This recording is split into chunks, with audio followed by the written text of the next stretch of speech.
What's up, all my good-looking gamers? It's Caden, and welcome to another Autism Digest interview. As you can see, I changed the intro a bit because we have someone I grew up watching. You might know him as the incredibly good-looking gamer. He's collaborated with many Minecraft YouTubers I grew up with. Bajan Canadian, Husky Mud Hips, Guy Does Minecraft, Son. I could go on all day, and now he's living in Japan. He is xRPMx13. Thanks for coming on, Ryan. Yes, thank you so much for having me, Caden. You definitely took me down like memory lane with a lot of those names you brought up. That's pretty awesome. And I love what you're doing. I love the show. So good on you for doing it all, man. Thank you, sir. I think a lot of people definitely know you. You were a pioneer of the Minecraft genre. But for those that may not know you, do you mind telling a bit of your story in your own words to start us off?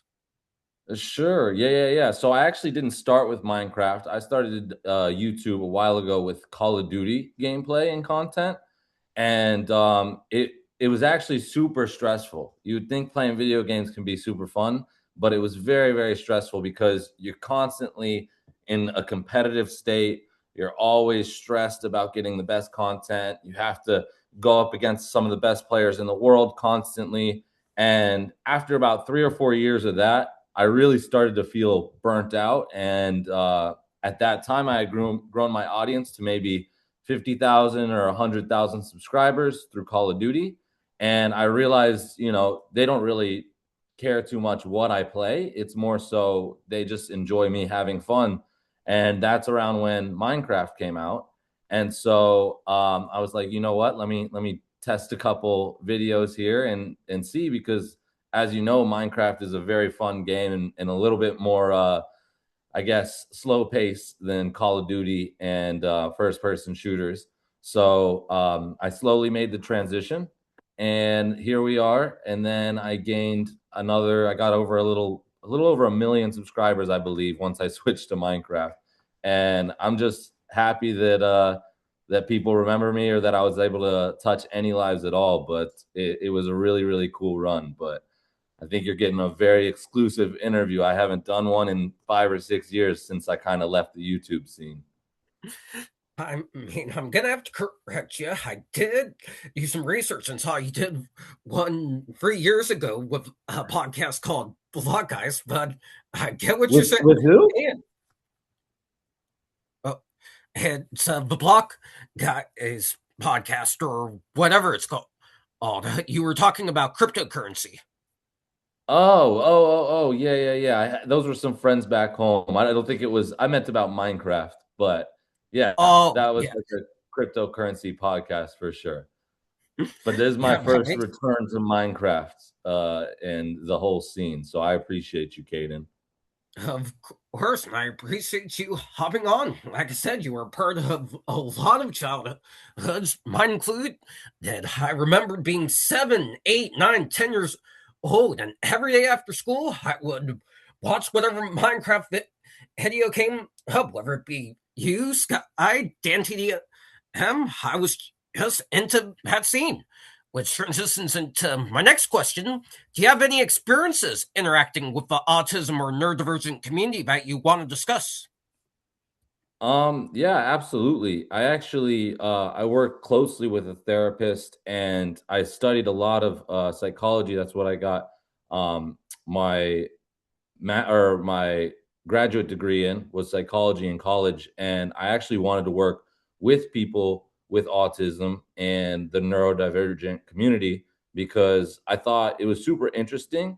And at that time, about 5, 10 years ago, as you can imagine, it's grown since. The information we've gotten since has grown so much. But there's still so much to learn about the autism community. And I think still there's a stigma around it. And I think that people need to understand what it is. And it is a spectrum. And I kind of just have dove into a lot of research and studies. And I figured if the YouTube thing and the real estate thing and everything I'm doing on the side didn't work out, I would love to have done, some sort of therapy work or work with people with autism. So I've done a lot of research, and Of course, I'm sure you know the show Love on the Spectrum. That is one of my favorite shows. If you haven't seen it, you need to. I think my family showed me a little bit of an episode. I don't know if it was the pilot of season one. It was one of the season one episodes, and I agree, it's a really beautiful show. And your experiences are definitely unique and definitely one of my favorite that I've talked about. Hold on here. I've had everyone talk about fan interactions or teacher interactions, that kind of thing. But doing research in general, that's impressive, and I deeply respect it. Which leads to my next question for you. Minecraft offers both structure and open ended creativity. Why do you think that balance resonates with many autistic players? You know what? I think it's because when you're on the spectrum, right? I think that it's very easy to be on either side of the spectrum. It's such a huge spectrum. So some people might get very overstimulated very easily, and some people might be very understimulated very easily. And they could both be autistic, but they could both be widely different, right? So I think that Minecraft kind of offers that sandbox game where, let's say, if someone is feeling a little overstimulated, I'm sure we all get overstimulated at times. Minecraft kind of gives you that opportunity, right? To kind of, okay, I'm not going to go on an adventure because I'm a little overstimulated. I might want to do something more chill, less stimulating. And you might just want to chill, maybe build a house, maybe just mine around, maybe cultivate a farm or something that really isn't going to put you in sensory overload, right? Or on the other hand, if you're feeling like you need to get that energy out, you need that adventure, or you're the type of person who's on that side or that end, then there's ways to, like you said, you can go on an adventure, you can go fight the Ender Dragon, you could go explore dungeons, and that's, a little way more stimulating. But I think there's everything in between, which makes it so good. It's almost like Minecraft itself is like a spectrum, you know what I mean? That's a really unique way to put it. And exactly, Minecraft is a spectrum, or any of those games. I told this to Stuart Duncan, the creator of the Ockcraft Minecraft server, who I had on here just recently, and he's had the exact same thing. Minecraft gives you the ability to do what you like. I told him Roblox does the same thing, but the problem is those games within Roblox are already developed. In Minecraft, you can do whatever you want, so I definitely agree with that. Which leads to my next question for you. What responsibilities do content creators and server moderators have when fostering inclusive communities? So I actually was in the server scene as well too. I'm not sure if you ever played on my servers back in the day, but we had a really cool, the GLG, the good looking gamers like yourself. We had a really cool community, and so that's something I'm really familiar with, and I think it's actually very difficult. I think some people might think it's really easy to moderate an entire community, but I was very thankful. It's funny, a bunch of names come to mind of just when you said that, a bunch of my server mods and administrators and staff and things like that. And I think you really have to find the right people. I think that's the first thing. You have to find people who aren't, let's say, power hungry, where they get this title of moderator and they maybe abuse their powers. You really got to find people who can understand how to diffuse situations, can look at what's happening and say, hey, this person's actually bullying, or maybe this person is not being treated right or griefing or something like that. And having a bunch of staff, obviously, I've gone through different staff because some people weren't very good at handling that job and some people were great at it. But it was definitely on a case by case basis.